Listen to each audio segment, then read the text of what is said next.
Growing up in the fairy tales, dreams were sweet. For you and for me, they're nightmares.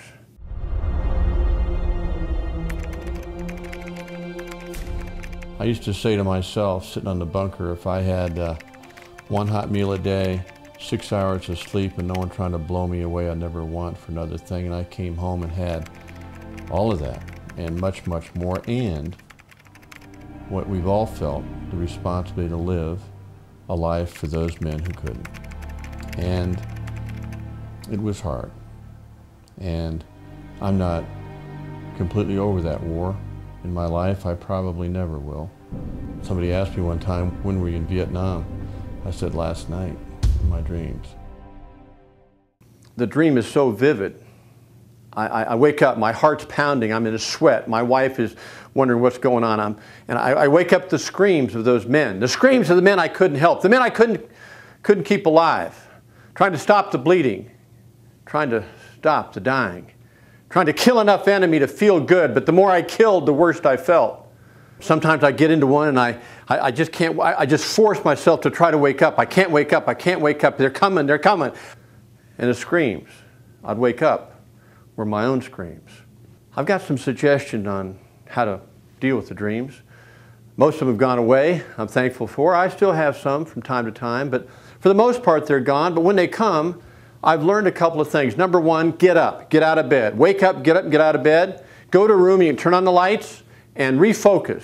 And refocus. Don't go back to sleep. Don't try to sleep. Don't try to snooze in that halfway asleep, halfway awake state where the dreams run your mind. You've got to gain control over your mind. And so what I do is I get up. I typically go to one of the Psalms and read one of David's Psalms about where he says that the Lord wants to put my feet on the flat rock, on the cleft of the rock, that he wants to be the answer to my problems. He wants to be the sustenance for my soul. He wants to guard my heart and will guard my heart and set me free. And you know, David was one of the first combat trauma sufferers ever recorded in history. And he knows what you're going through, and I do too. And so I read the scripture. I also read that great verse where the Lord said, it's for freedom that he set us free. He set us free. We are free. We don't have to go back there. Now, sometimes I make jokes when something goes wrong. I'll make a joke and I'll say, well, what are they going to do? Shave my head and send me to Vietnam? In fact, even more recently, one of my sons, Paul and I were traveling, something happened. Paul said, well, what are they going to do? Shave our heads and send us to Vietnam? No. We've probably had our wars. Maybe you're going back for another deployment, but what you want to do is deal with the dreams of your last deployment before you go to your next one. And so fill your mind and heart with the valuable lessons of the Lord, that he loves you and he sets you free.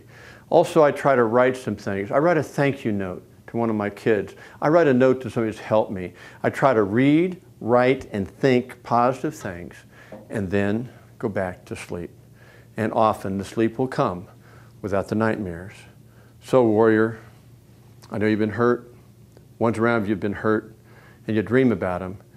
Wake up, and get with the one who cares for you. It is for freedom that he set us free.